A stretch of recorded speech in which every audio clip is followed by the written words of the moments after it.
Hey, welcome back, everyone. So, good to see you all again. Some big stories to go into tonight. I want to give you an update on what's happening in Arizona with the election audit. Also going to be going into some updates on the gun sanctuary states. Actually, 3 new states stepped up and created gun sanctuary laws. Going to be going into a few other stories as well. And folks, it's good to see you all. And jump into some stories in a bit. As always, folks, you have questions, leave them in the chat. We'll try to get to them. And again, good seeing y'all. Robert Taylor, really appreciate the support. Thank you. Sheila Marie, thank you. Good evening as well.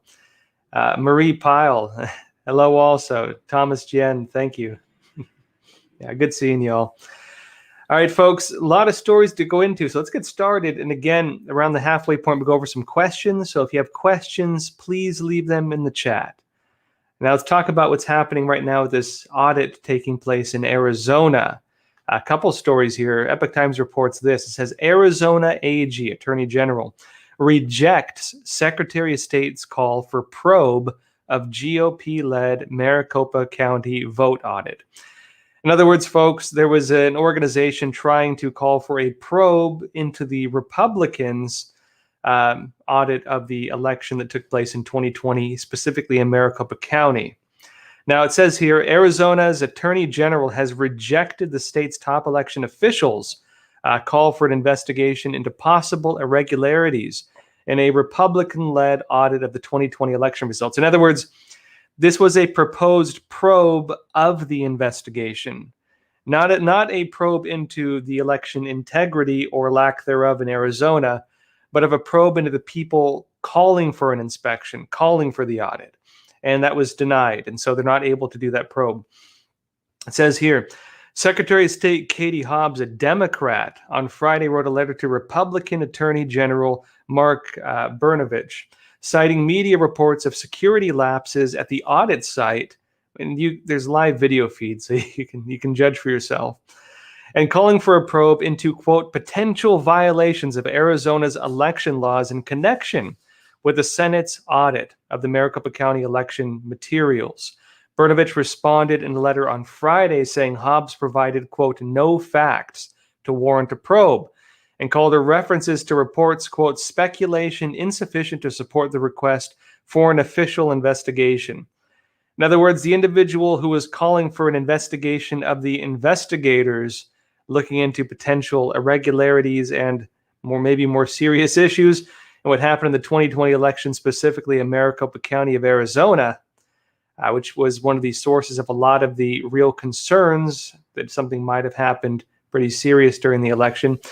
The very people who are looking into that were going to be probed, but the person calling for the probe, again, this Democrat, so it was Katie Hobbs, right? Secretary of State Katie Hobbs. She did not provide any evidence to actually support that call, and so not going to happen. The audit is still moving forward, uninhibited still, hopefully, but we'll have to see. And another story actually on this, though, which is a bit on the other side of it. It says here, Maricopa County judge recuses himself from the 2020 election audit case. And so the Republican judge who was overseeing some of this has recused himself. He's now been replaced by a Democrat. Let's go into it. It says the judge who was overseeing a legal challenge to the Arizona Senate's audit of votes. This is one of the legal challenges to it, right? The judge who was overseeing a legal challenge, not the entire thing, to the Arizona Senate's audit of votes cast in the state's largest election during the 2020 presidential elections, recused himself from the case less than 24 hours before a scheduled April 26 hearing. Maricopa County Superior Court Judge Christopher Coury recused himself from the legal challenge on April 25th after learning that attorney Chris Viskovic, with whom he'd have a prior working relationship, had joined the case, 12 News first reported. And it says this, according to a copy of the recusal obtained by the news outlet, the court received filings at 4 p.m., April 25th, that included names of new attorneys, including Viskovic, who worked at the office of Coury's as an extern within the past 5 years. In other words, a very minor position within the judge's office, but because that individual was brought onto the case, the judge had to recuse himself. Now, this is a bit funny because if you wanted to force a judge to recuse himself or herself, apparently all you need to do is bring on one person who worked as like an intern or an extern for them within the past 5 years, and you can switch judges. And it seems to be that's what happened here, whether intentional or not. But it says here, going into it a bit more, Viskovic, the extern who now works on the legal, who's working on one of these cases, now holds a position as a junior associate at Colodin Law Group PLLC, which is representing the Florida-based cybersecurity firm Cyber Ninjas in court. And Cyber Ninjas is one of the 4 firms that was hired by the state Senate to conduct the audit. And so remember, they have 4 different groups hired by the Senate conducting this audit independently. You have 4 separate investigations taking place on this. One of them, Cyber Ninjas. Now, the recusal notes that in accordance with the state's Code of Judicial Conduct and rules of the Arizona Supreme Court, that Corey must recuse himself from any further involvement in the case. And Curie, a Republican appointee, was replaced by Daniel Martin, a Democrat appointee, in the case on April 26th. And so as we see this going forward now, the audit is continuing. The audit is not inhibited. The audit is able to move through. There have been many attempts to stop it from happening. Many people have tried to stop it. There have been one individual claimed he was offered $10 million, in fact, to back down from it or do otherwise, which he refused to do. And as well, they tried, again, blocking it using a temporary restraining order. They tried intervening again by investigating the people calling for the investigation into the elections. All those things fell through, but you do have it where one of the judges recused himself. We'll have to see how this new judge handles the case. And so roughly that's where things are at in Maricopa County right now. I'll be keeping all updated on this as we get more information. Now, folks, that said, Crossroads is totally demonetized by YouTube. But as I mentioned, folks, we do have some sponsors, and tonight's episode is brought to you by American Hartford Gold. And again, tonight's sponsor is American Hartford Gold. And with all the turbulence with the economy, the stock market, and risks of inflation, China launching a new digital currency, many other private companies launching digital currencies, which we'll talk about in a bit. Really, the entire financial market is looking to be somewhat destabilized, if not deeply destabilized, depending how this rollout's going to be looking. And as this happens, folks, you can consider investing in an asset that's often stable and that's often also on the incline, and that is gold and silver. American Hartford Gold is one of the highest rated firms in the country with an A+ rating from the Better Business Bureau. They can have your gold and silver delivered right to your doorstep or into your IRA. To learn more, please check out the link in the comments below where American Hartford Gold is providing a free 25-page information guide, which, again, even if you just want to learn more about investing in gold or silver, check it out. And if you call them now, you can get up to $1,500 of free silver in all qualifying first orders. The phone number for that is 877-260-2764, or you can text Joshua to 65532. That said, folks, let's go into a few more stories for the night, and then I'll go into some questions and then maybe some more stories. On the note of cryptocurrency, because we just mentioned that, there's a bit of a shakeup taking place, and this is important. First off, I mean, it's a big scam that took place, and I'll explain it in a bit. Big scam took place, but the significance of this goes way further beyond just this one case. Because this takes place really as a battle is happening now between cryptocurrencies and centralized currencies, digital centralized currencies. Let me explain. Now, the article here says this. It says, cryptocurrency scam affects hundreds of small investors. Epoch Times reports this past weekend was tough for some cryptocurrency enthusiasts who not only lost the money they approved on a pre-sale transaction, but also lost all the money in their trust wallet through a deception that gave the scammers access to their entire wallet. The victims invested in Ephraim's, a new cryptocurrency launched by Elon Farms, which operated with a Twitter account at Elon Farms and a website, elonfarms.finance, and a Telegram group, Elon Farms. All these accounts have been either deleted or deactivated. The article continues a bit later into it. It says one account had a balance of over $240 million, and another had over $30 million. These accounts have since been cleared to $0. So imagine having $240 million wiped out overnight. Now, in the crypto world, which is these cryptocurrencies, in other words, right, cryptology, right? They're encrypted currencies. You can't really trace them. You can't trace where the payments are coming from. That's a cryptocurrency, as opposed to centralized digital currencies, which I'll talk about in a bit. But in the crypto world, all accounts and transactions are public information. You just don't know who's behind it, right? It's just that the account owners are anonymous. The number of people affected is also unclear. And so someone just scammed a whole lot of people on a cryptocurrency. And why is this significant? Because, folks, this happens as there's a huge push to roll out new digital currencies, which are different from cryptocurrencies. Here's the story behind this. Basically, as we're speaking right now, the Chinese Communist Party is launching a new digital currency. It's being pushed by the People's Bank of China, the main centralized bank of China. And what is this? This is a digital currency, not cryptocurrency, that allows the Chinese Communist Party to control every single transaction, to control and deny any transaction. And this is part of the new, social control system, essentially. They're presenting it as a way to stop money laundering because the centralized Bank of China can monitor every single transaction or cancel any transaction. It's also linked up with their social credit system, which is their program for monitoring every single Chinese citizen. So imagine, folks, you're in China and you go to buy a piece of bread at the store, and then it turns out your social credit score has been lowered because your neighbor practices Christianity, and you condemn the Chinese Communist Party for persecuting Christians. Well, looks like your ability to travel to certain countries and your ability to buy certain goods has been canceled by the government because your social credit score is not high enough to allow you to use, say, Chinese currency for certain transactions. Now, the real concerning part about this, though, is that this type of currency is spreading outside China.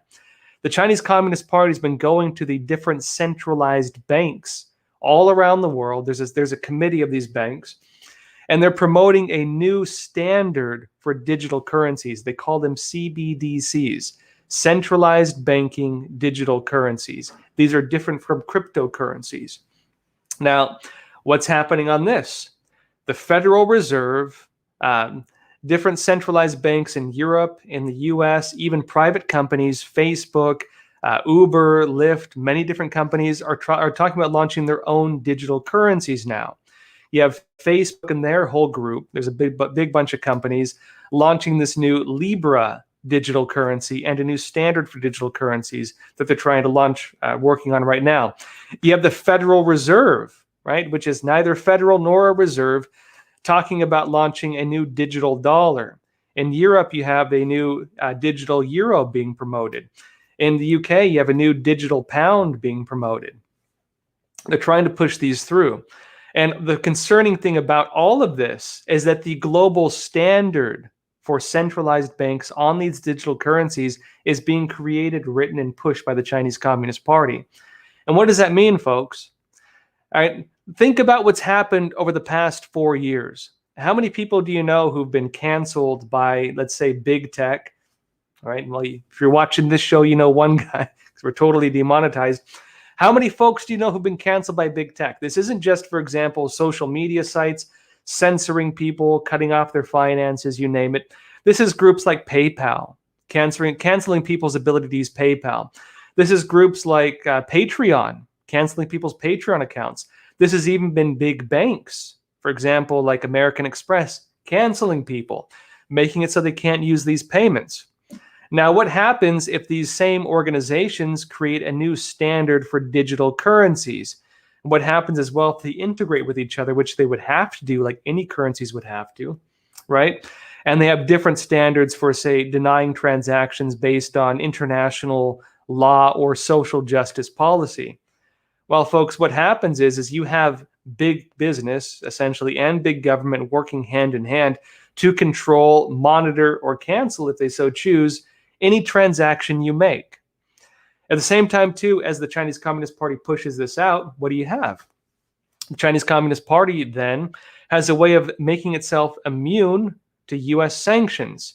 And with that, you're going to watch real quick the end of the American international order. If America can no longer sanction countries for violating human rights, for human rights abuses, keep in mind the U.S. sanctioned different Chinese Communist Party members for slave labor against Muslim Uyghurs, for what they did in Hong Kong, ending Hong Kong's autonomy, for other human rights abuses in China. What happens then when the United States loses the ability to sanction? Well, unless the United States wants to go to war with every country it has a beef with over the way it treats its citizens, that means the United States completely loses its ability to enforce anything when it comes to this, again, international standard on human rights.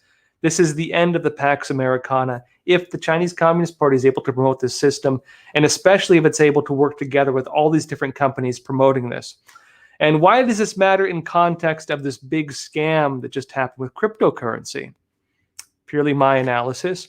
But what this does is it undermines the integrity of cryptocurrencies, which in this context would just be digital currencies. And it gives grounds for some of the organizations pushing the US government and other governments around the world that are considering, should we allow these private businesses and private banks to create new digital currencies? They see that, oh, look, people are already using digital currencies and they're being scammed. Wouldn't it be great if we created a digital currency that eliminated these problems? Wouldn't it be great if we brought currency into the modern age? These are the narratives they can use.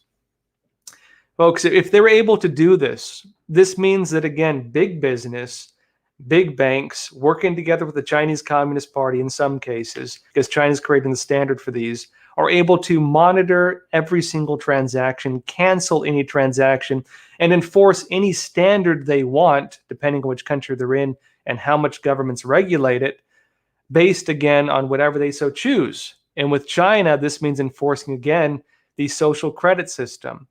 What happens if you're even, for example, an American investor and you decide to criticize the Chinese Communist Party's live organ harvesting of Falun Gong practitioners one day? What if you stand up one day and say, hey, isn't it terrible that China kills prisoners of conscience for their organs and then kills them for their religious beliefs because they're trying to be good people? Well, guess what? The Chinese Communist Party can say, well, how dare you criticize us? How dare you call the integrity of the government into power? Your ability to buy food is now canceled, right? That's where things are heading in China, and that is the standard they're promoting through this. If this is not stopped at the federal level in the United States by law, this is going to be the global standard for currency, and this is fast coming. Now, folks, on that note, when it comes to government and what it's pushing, we talked a lot about the Biden administration's push to really whittle away at Second Amendment rights, right? They want to ban different types of firearms. They're creating standards on what they call assault weapons, which doesn't technically exist. It's a political designation and a scary sounding word that media uses. There's no such thing as an assault weapon. The AR, right? The assault rifle is Armalite. It's actually a company, right? Everyone talks about the scary AR-15. It's a brand name. It does not mean assault rifle. The whole assault rifle narrative was cooked up by big media and big government because it sounds scary. But folks are trying to create regulations to designate what is an assault weapon in this case, and to start forbidding these things for people in different ways. Part of that they're talking about is banning high-capacity magazines. Part of that is banning certain types of firearms, banning wrist braces for pistols. And they're also talking about removing legal protections for gun manufacturers. These are just a handful of things they're working on, and they're saying a lot more on the way. But guess what, folks? As I've been saying for a while, local states are starting to push back, and we have now a few more states who have joined in. You might remember previously we talked about Arizona, how they passed this gun sanctuary law. and a few other states have stepped forward as well. Now there's a few more joining this as well. Let's go over it. First off, North Dakota is declared a Second Amendment sanctuary state.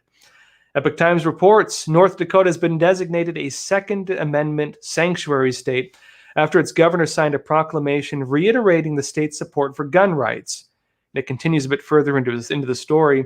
Burgum said that the proclamation sends a message to the White House and Congress that North Dakota will, quote, firmly resist any attempts that they say would infringe on the right to keep and bear arms.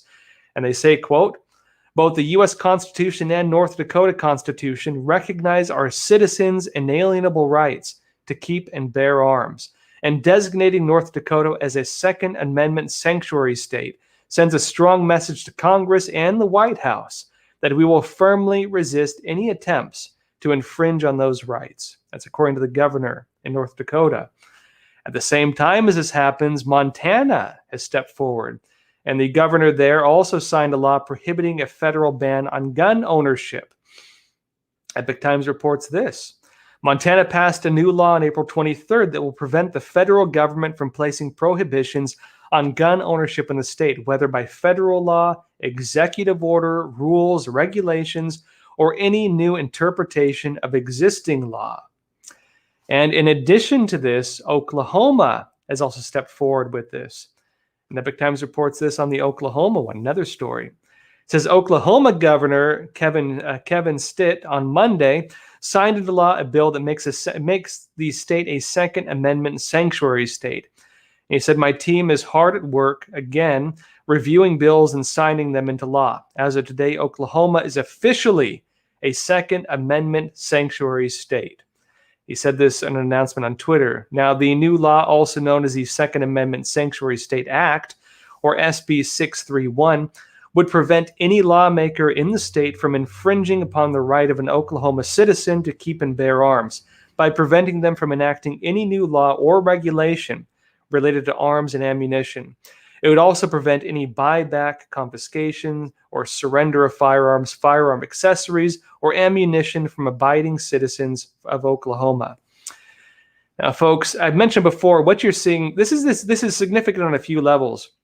One being, again, the irony that, again, you had these sanctuary states during the Trump administration where different states were declaring themselves sanctuary states from deporting criminal aliens, illegal aliens who were getting arrested for committing crimes, that they could not be deported, right? Police handing them off to ICE to be deported, which again really focused only on individuals for the most part who were convicted criminals, but also were here in this country illegally. These sanctuary states were preventing them from being deported back to wherever they came from. Now, the Republican states are taking that same model, interestingly, and applying that to, again, government law that would try to infringe on gun rights.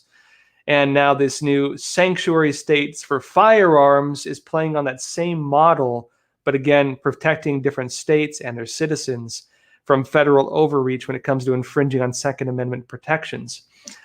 Big update on that. But the other side of it is interesting. And this is kind of my analysis on this. What you're seeing as well is different states joining together. You're seeing a unionizing of states against federal overreach. You're watching states join together, getting behind each other on policy, right? And what's happening is this. It's really between the three of them, Florida, Arizona, and Texas, who are leading a lot of this charge. But as each one introduces new legislation to protect the citizens of these states from federal government overreach, again, including on violations to the Second Amendment, violations of free speech when it comes to big tech censorship, these types of things. What they're doing really is creating policies within their states, and then other states are taking that same policy, reworking it a little bit to fit the technicalities of their state, whatever minor differences there may be, or major differences in some cases, taking that and applying it to their state. And what you're seeing as well is a group of these states kind of getting together. And you see a lot of these states as well also joining together to file, for example, lawsuits against the federal government and so on.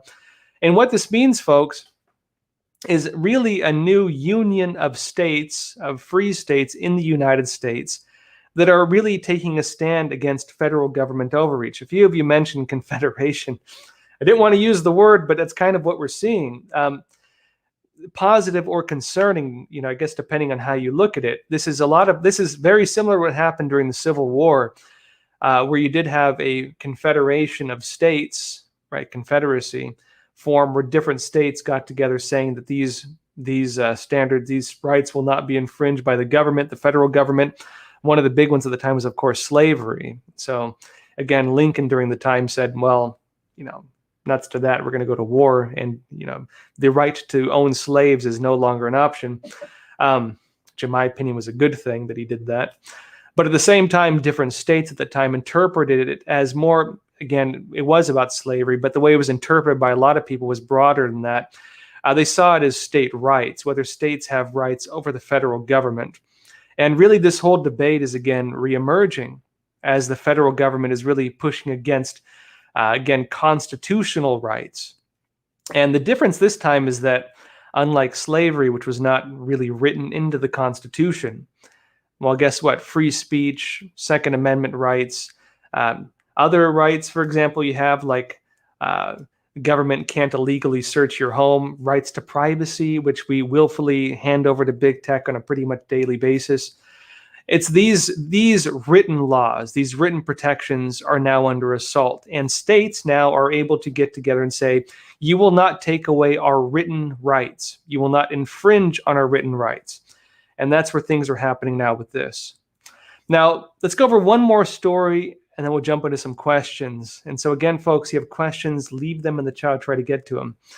Another story related to the Second Amendment. Epoch Times reports, the Supreme Court takes up major NRA, National Rifle Association, backed gun rights case.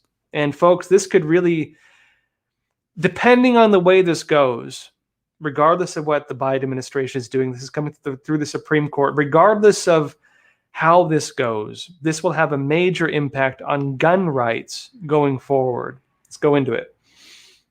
It says here, the Supreme Court has decided to take up a major National Rifle Association, NRA, backed lawsuit that challenges a New York law restricting individuals from carrying concealed handguns in public.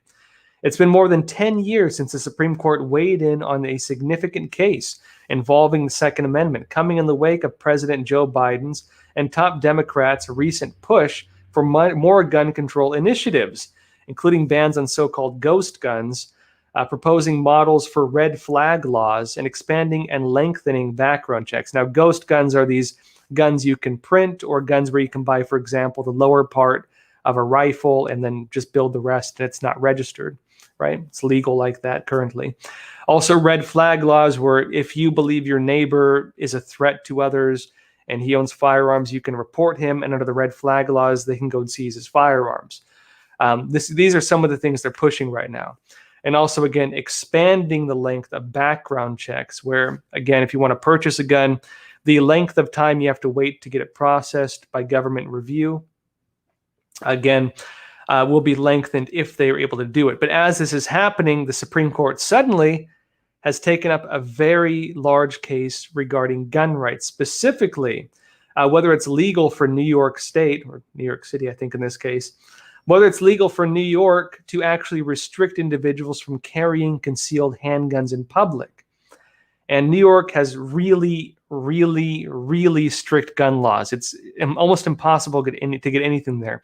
Literally, folks, in New York, they even restrict BB guns. They call them, what do they call them? They call them replica weapons. In fact, even if you have a squirt gun that looks like a real gun, it is illegal in New York City. They call them replica guns because, I've been trying to find a way to get around this for a while now, and it's very difficult because of the tight gun laws in New York. But again, for the first time in a very long time, more than 10 years, the Supreme Court is hearing a case that could really change gun laws across the United States. The result of this case could change the standards on gun rights in America.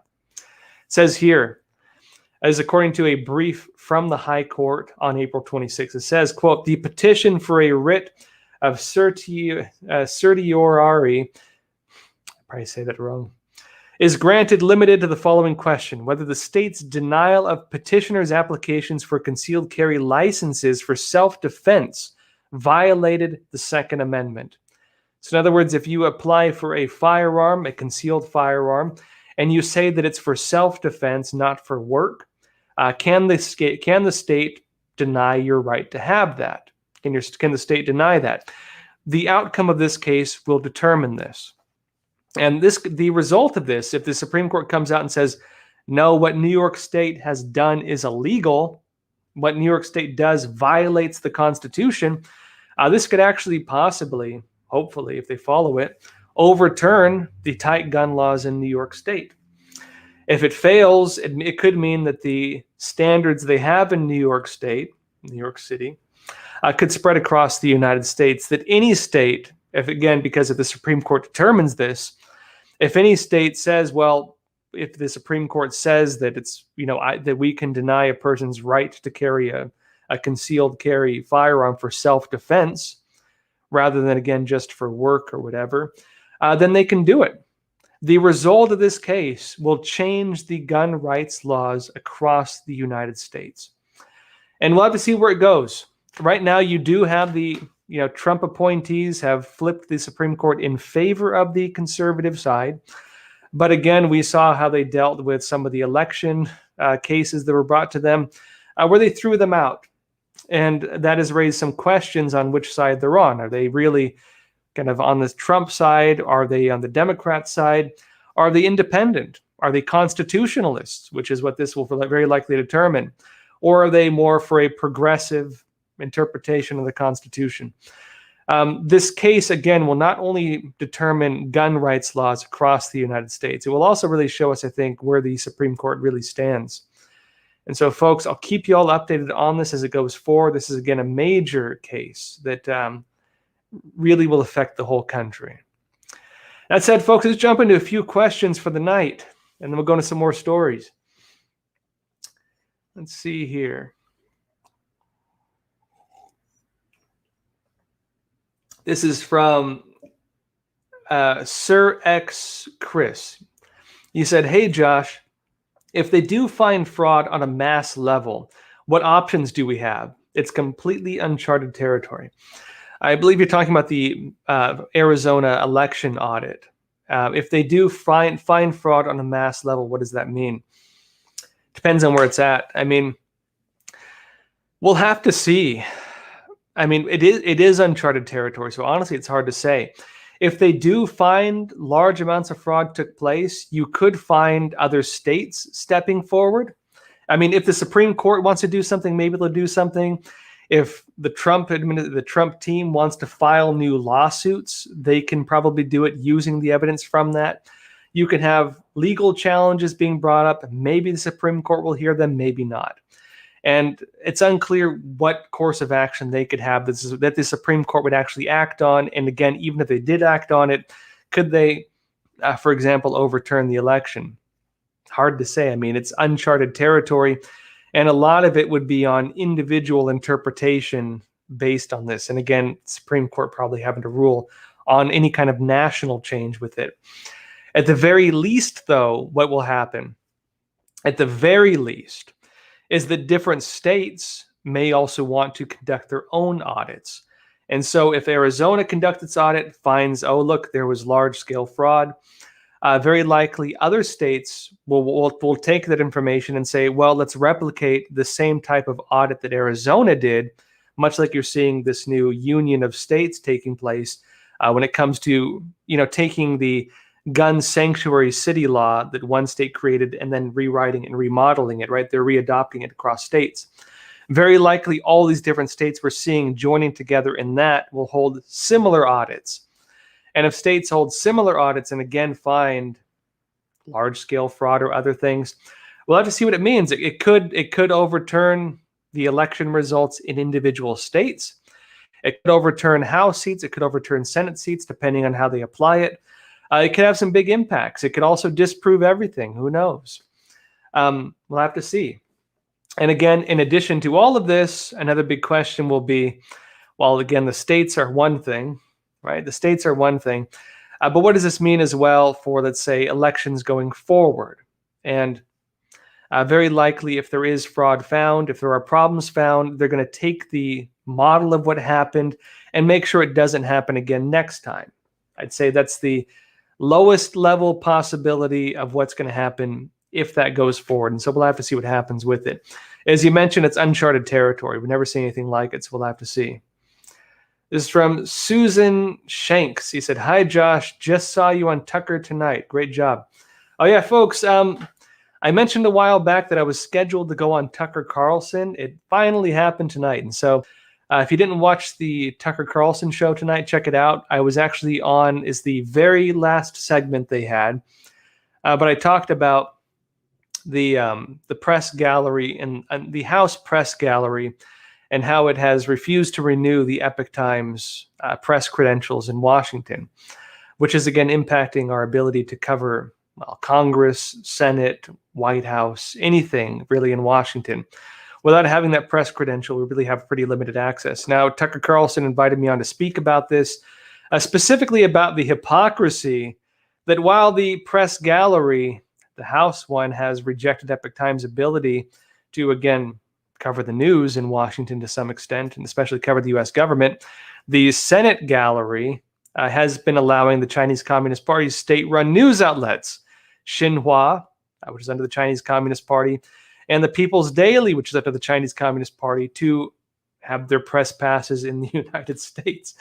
And so we talk about this in that episode. So it's a short segment, of course. If you watch Tucker Carlson, you know that his segments are pretty short for each guest.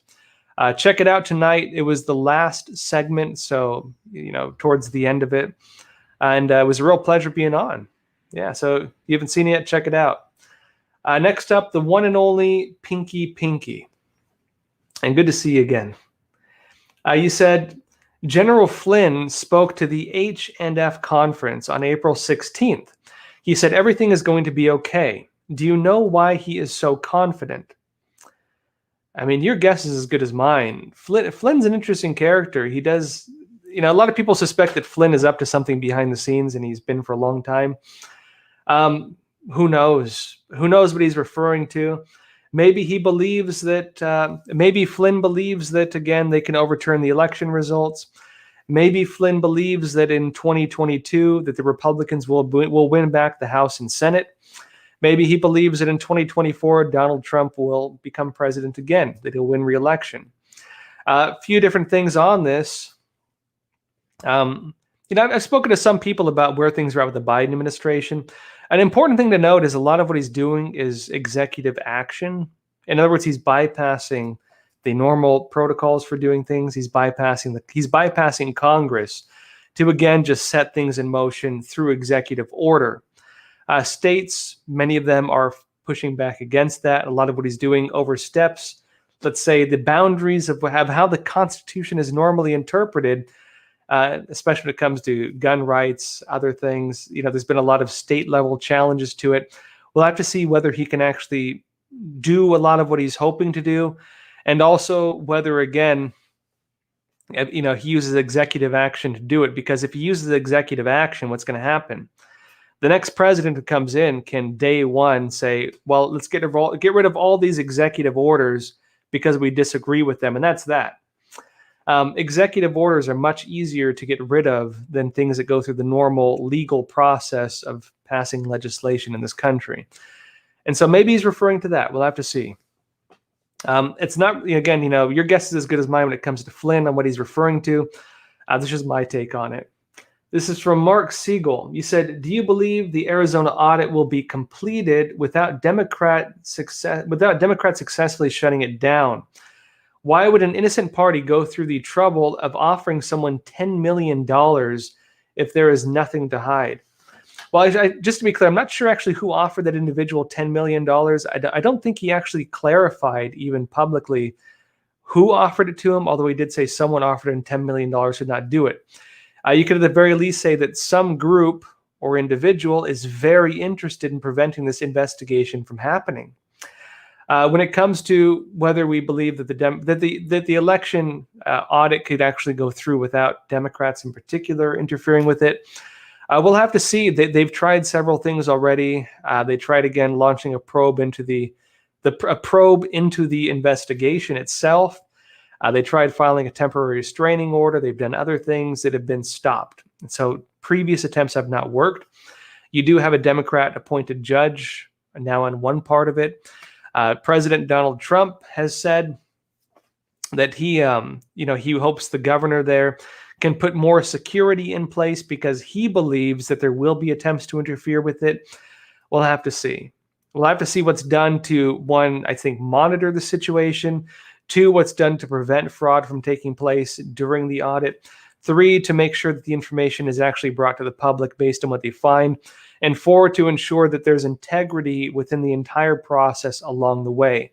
Because whichever way it goes, I guarantee there's going to be challenges on the level of integrity that was used, regardless of how much integrity or lack thereof there is.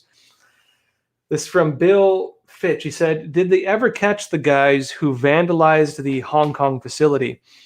You're referring to the Epoch Times printing press in Hong Kong. And so, folks, Epoch Times were in, I think, 23 countries, 17 languages.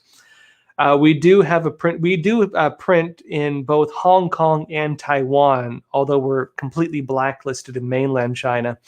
Although some folks are able to get around the firewall and read us anyways. Those of you who didn't see the video of it, basically, our offices in Hong Kong have been attacked several times over the years. We had, for example, twice before individuals trying to break through our security door using axes and so on. We had individuals many years ago break in and sabotage our printing press, destroy it. In 2019, we had individuals break into our printing press facility and set it on fire. And recently, actually very recently, we had 4 individuals break into our printing press and destroy it partially using sledgehammers. As far as I know, the individuals have not been caught. And it's a bit complicated now in Hong Kong because the Chinese Communist Party has ended Hong Kong's autonomy. And the Chinese Communist Party doesn't like us very much, to say the least. We're kind of public enemy number 1 for the Chinese Communist Party. In fact, I've even been told that they have annual meetings on how to basically destroy Epoch Times. And so, yeah, they don't like us. Last I've heard, they have not been able to catch the individuals there. But again, Hong Kong law is no longer independent of the Chinese Communist Party. And if the individuals were sent by the CCP, which we believe they very likely were, the chances of them actually doing anything about it is very, very low. But we'll see. We're not giving up. We're not giving up in Hong Kong. We're fixing our printing press. We're getting back. We're getting the papers out on the streets again. And so it's not going to stop us. Next question. This is from Sergey Shalak. You said, Josh, who owns Federal Reserve Bank? You said some Russian-speaking bloggers say it's owned by Rothschild and 6 other groups. False or true? So again, the Federal Reserve is neither federal nor a reserve. The Federal Reserve was set up basically as, I won't get into the whole story of it. It's a long story. Basically, it's the organization that prints your money in the United States. If you look at your, say, a dollar bill, it'll say Federal Reserve Note. These are Federal Reserve notes you're carrying around, not from the U.S. Treasury, technically. Now, with this, what they're able to do is basically print money, and they're able to create new money, especially when they keep printing it, which drives up inflation, which drives down the value, technically, of the money you have in your pocket or in the bank. They're also able to bail out banks, because when banks give predatory loans, when banks, for example, give out more money than they should, and you want to go, let's say everybody all of a sudden wants to go and get their money out of the bank, and the bank says, oh, we spent all your money. Sorry, it doesn't exist. And, we made bad investments and lost it all. What happens? The Federal Reserve comes in and bails them out. Now, this was meant to originally, some would argue, prevent, let's say, financial crashes. The problem is that if you look at history, the Federal Reserve typically creates financial crashes. Typically, when they increase interest rates, you have a crash. When they reduce interest rates, you have a boom. Right now, under Biden, they're creating a boom. They lowered interest rates. Under Trump, during the early days, they crazily raised interest rates, which really, let's say, mitigated the financial benefits we would have normally felt because of the system of economy in the U.S. during the time of the Trump administration. We did not really feel many of the benefits of that because the Federal Reserve increased the interest rates through the roof under Trump. And again, the boom-bust cycles in the U.S. oftentimes very closely align with the rise or lowering of the interest rates. This could be a whole big segment, especially to the whole picture of centralized banking. To your question, from what I understand, the current model that the Federal Reserve uses is basically it's owned by groups of banks. And so it's kind of a decentralized banking system that runs our currency. From what I understand, going back to the talk of the Rothschilds being part of it, they were part of the founding of it. So basically they had this meeting on Jekyll Island, and it sounds funny, but that's where they created the Federal Reserve. It was an island called Jekyll Island, and he had several individuals go there to create it. The Rothschild representative was an individual named Warburg, and Warburg was the Rothschild representative during those meetings historically. You had, J.P. Morgan and all these other big figures there. And so that's beginning of the beginning of the Federal Reserve in the U.S., something which many of our founding fathers, Thomas Jefferson and many others, were for a very long time trying to make sure never happened in the United States. In fact, they had a lot of different quotes talking about the tyranny of the banking system. It was in Europe, and the problem of, for example, debt slavery, where people become basically slaves to debt. You're working basically just to pay off interest rates on debt, right? Usury, right? That's what it is. And again, we have fiat currency here in the United States. Billy Blaze mentions, read The Creature from Jekyll Island, which I do actually highly recommend. Check it out. That book is called The Creature from Jekyll Island. I have a copy of it. I lent it to a friend.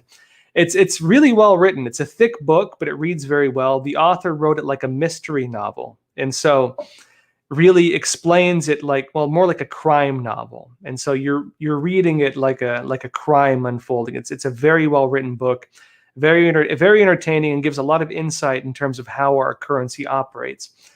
A few of you also mentioned the Titanic, and yes, the main challengers to the creation of the Federal Reserve were killed on the Titanic historically, and a lot of people believe that was a setup. History, again, take it for whatever you will, mainly because, again, the person who owned the Titanic was one of the main people behind the creation of the Federal Reserve, and it just so happened to, again, kill the main people who were preventing it from actually being created. Creating, again, the system in the United States of, debt slavery, essentially, under our inflation system, under our predatory loan system, and so on. From Tony Gaza, and real quick, folks, one important thing to note, too, is that centralized banking, it's an old system and has problems going back, to the Napoleonic Wars and earlier, and been criticized on this ever since. Going back to even the kings of Europe and their use of usury in order to create systems like this, right? And we'll go into the whole thing.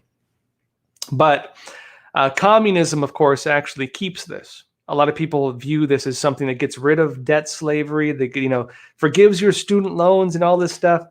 Well, guess what, folks? All the communist systems also create their own central banks.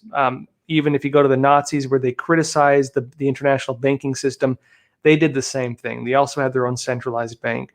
Centralized banking is typically, even though it's sometimes criticized by them, it's often used by dictators, by tyrants, just as much as, the problems that we see represented in society these days. A lot of problems we see with high prices of rent, high prices of school, the really terrible loan systems in this country and many other countries, a lot of it comes from the problems within the centralized banks. There could be a show just on this. There's so much to cover with it. Let's put it that way. From Tony Ghazi said, will Project Veritas win the lawsuits? So Project Veritas has filed lawsuits against Twitter, and against CNN.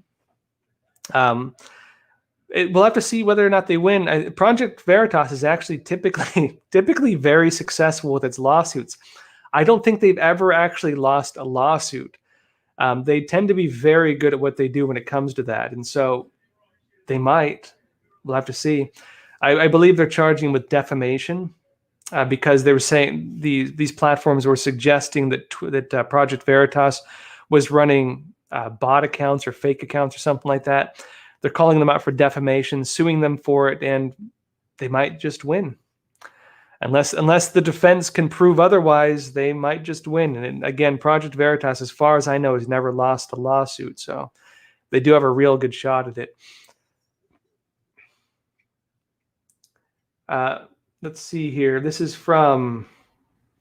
Let's do one more or a couple more questions, then we'll go into some more stories. There's a lot to cover still. Oh, this is from Nilda Whittle. You said, just watched Josh on Fox News this evening. He has something new to share with us. Yeah, I talked about it already, so I won't go into a bit more. But yeah, if you want to check out that segment, you can actually go to my Twitter account at Josh J. Philipp. I tweeted out the link to the video segment. Jan Jekielek, one of my colleagues who does he does his show American Thought Leaders. He has the video clip. You can check it out on Twitter if you're interested. And yeah, we'll get it out there. And yeah, we're talking about how, again, Epoch Times' press credentials have been denied by the board that allows people to, for example, cover Congress, cover the House, and so on. Interesting thing to note that a lot of people might not be aware of. The White House does not actually decide which media get to go in and cover the White House, right? The White House press briefings. The Senate does not actually get to determine which media are let in. You know how you turn on the press briefings and you see all these journalists sitting down in their seats and they're asking their questions even when Trump was president. Now, they don't actually control that. Do you know who controls it? The media. It's them who control it. The House the House group that controls this, the one that rejected our press credentials, is controlled by 7 journalists, mainstream media journalists. And so mainstream media journalists, if they have a particular dislike of a certain media or a particular like of another media, they can determine who gets in and who doesn't. This is the way it's determined which media are actually let into the press conferences. All right, folks. That said, let's jump into real quick. I mentioned before that, again, Crossroads is totally demonetized, but I've been telling y'all for a while that we have something big in store, something big in the works, and that something big has now been released. It is Epoch TV, EPOCHTV.com. Let's show you a quick trailer of what we have going on over there. This is revolutionary. This is Maoist. What Biden is doing is using race as a way of breaking down the existing power structures in the military. What they want to create is a military that is loyal to the new regime, that is loyal to the new socialist America. There's 2 purposes: A, to create a force that's loyal to a socialist America, and B, to so weaken the military that we can no longer stand up to China and Russia and play people like that. So with the police, they're doing the same thing. That's what I would do if I was a revolutionary. If Lenin was in the White House right now, or Mao Zedong was in the White House right now, that's what they would be doing.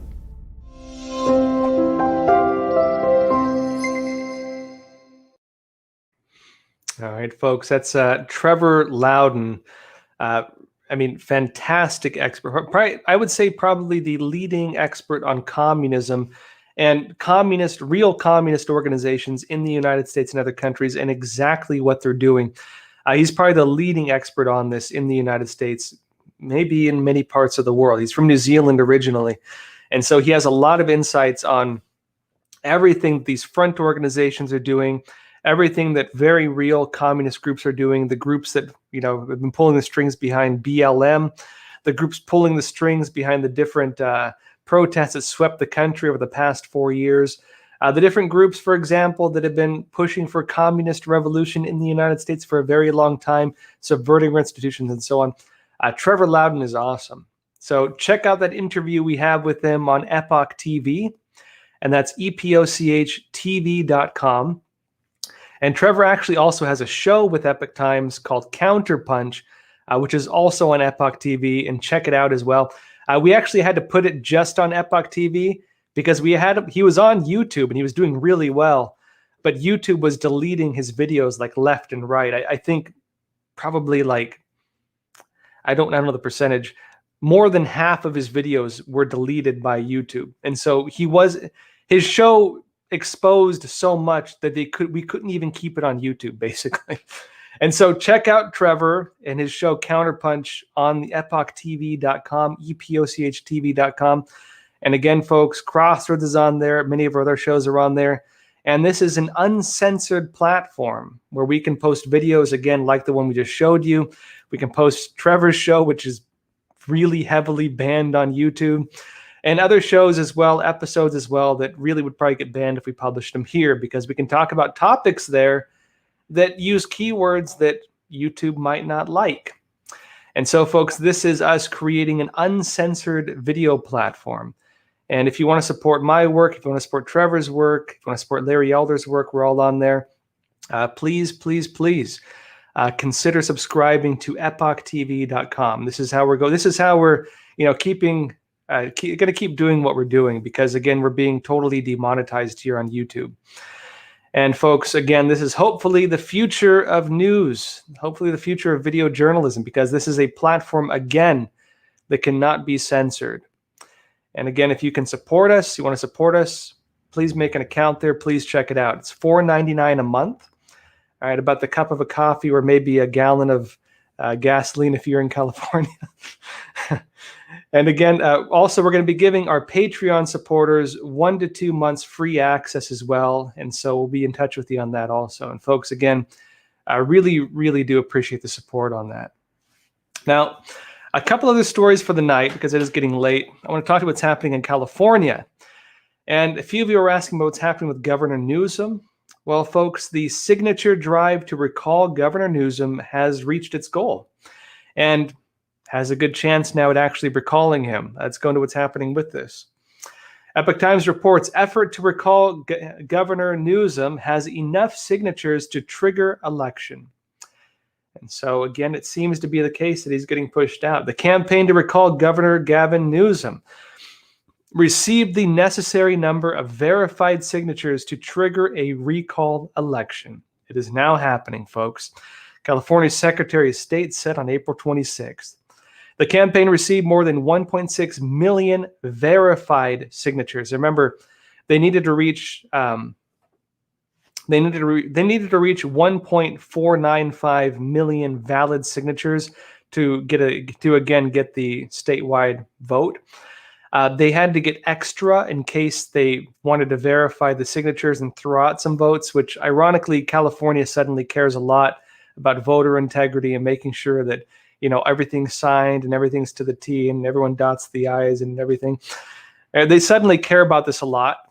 And so people who were doing the signature drives got way over what was required. And sure enough, they reached the goal by about 100,000, right? 1.6 million they hit, and they only needed 1.495 million. And so they've exceeded their goal, and it is now moving forward. Now, it says here, according to the Secretary of State, Shirley Weber, she said, quote, "This now triggers the next phase of the recall process, a 30 business day period in which voters may submit written requests to county registrars of voters to remove their names from the recall petition." And so this is kind of an interesting state where it's at. If people signed their documents to recall him, they can now call up their different county registrars and register of voters and say, "Oh, I changed my mind. I don't want to recall him now." People have a window of time to do that, and so you're going to watch very likely Governor Newsom make a big push to get people to revoke their signatures to remove him from office. We'll have to see how that goes for him. And it continues, a recall election will be held unless a sufficient number of signatures are withdrawn. And again, that's about 100,000, right, odd within that range. well, yeah, roughly 100,000, right? The Governor Newsom would have to get to withdraw their signatures up, which is quite a lot still. And again, Newsom responded to the news on Twitter on April 26 by firing back at Republican supporters of the initiative. And he said this Republican recall threatens our values and seeks to undo the important progress we've made, from fighting COVID-19 to helping struggling families, protecting our environment, and passing common sense gun violence solutions. And he said there's too much at stake. Now, folks, it's getting late, but I have one more story I want to mention to y'all because I think you'll find it interesting. Now, the U.S. Census has been delayed for quite a while, but a big update has happened. The census has gone through, and under it, it's going to be handing more seats to Republican strongholds in Texas, Florida, and elsewhere. And this is big when it comes to, again, Trump's attempts to win back the House and Senate for Republicans. This will affect House seats specifically, because in the U.S., every state, we have 50 states, every state gets 2 Senate seats, but again, the House seats are determined by the population. And so the census, the U.S. Census, where they do these census studies and determine the population and different elements of who Americans are, based on the population. Again, more seats are now won in Texas, Florida, and elsewhere, Republican areas. It says this: Texas, Florida, and North Carolina are among the states that will gain congressional seats based on new population data from the U.S. Census, a shift that could boost Republican chances of recapturing the House of Representatives from Democrats in next year's midterm elections. The overall U.S. population stood at 331,449,281, the Census Bureau said Monday, which is a 7.4 increase over 2010, representing the second slowest growth in any decade in history. The release of the data, delayed for months due to the coronavirus pandemic, sets the stage for a battle over redistricting that could reshape political power in Washington during the next decade. And actually, the redistricting could become a big issue. We'll see about covering that as it goes forward, but Republicans in a lot of states control the ability to redistrict. And if they can redistrict in certain ways, they could very likely win back a whole lot more seats in the House than they even need in the first place, not to mention what's coming out now from the census. And it continues further into story saying this: Texas will receive 2 more congressional seats next year, and 5 states, Florida, North Carolina, Colorado, Montana, and Oregon, will gain 1 congressional seat each, the Census Bureau said. And folks, again, 2022 is just around the corner. It's already 2021. 2022 is what the Trump team is aiming for to win back the House and the Senate for Republicans. 2022 is when we're going to see a lot more Trump rallies, different campaigns for, again, Republicans running under the MAGA narrative, Make America Great Again narrative that Trump is pushing.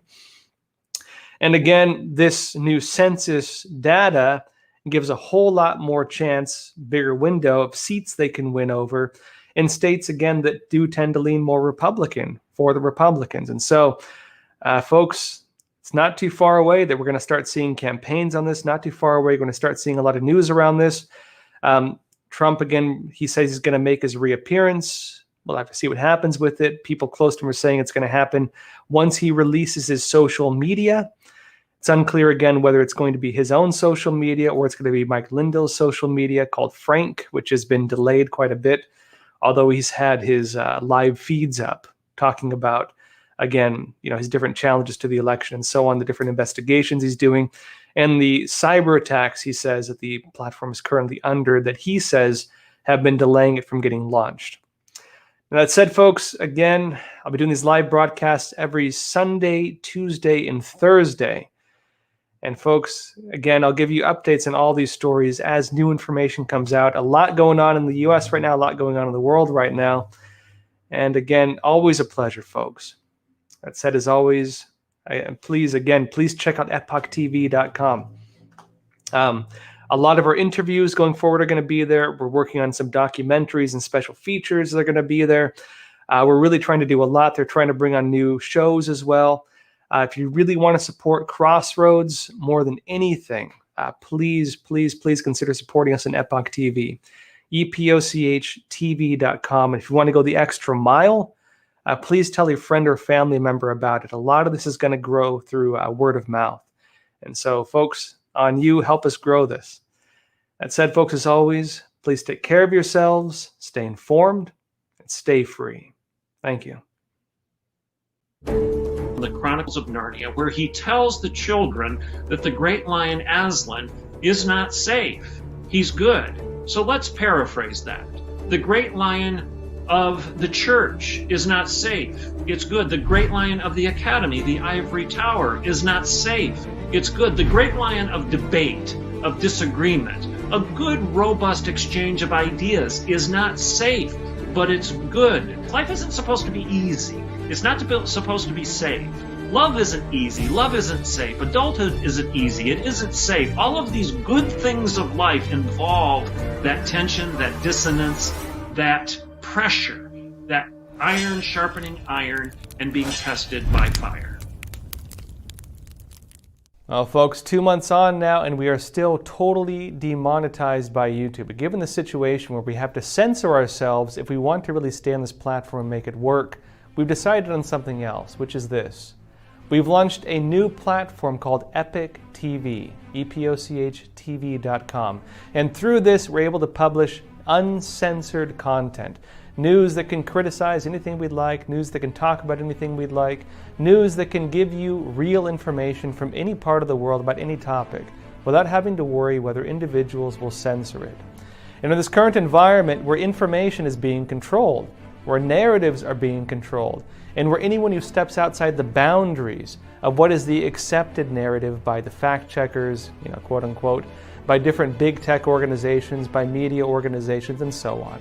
This is something that we believe is needed for the modern political environment, where people should be able to call things out. People should be able to question things. This is the basis of the Fourth Estate in America. The belief, again, that media should be able to hold government power in check, and that media should be able to inform the public about the issues they should be informed about, because that is the basis of our election system. An informed public making informed decisions. If you control this system of information, you control the political system. And folks, being a media organization, we can't stand for that. And so again, we have created an uncensored platform, Epoch TV. And anyone who wants to support Crossroads or support our broader mission of bringing real news, uncensored news, that's not afraid to stand up for what matters, please check out our website, epochtv.com, epochtv.com. Check out the link below. And folks, please support us there.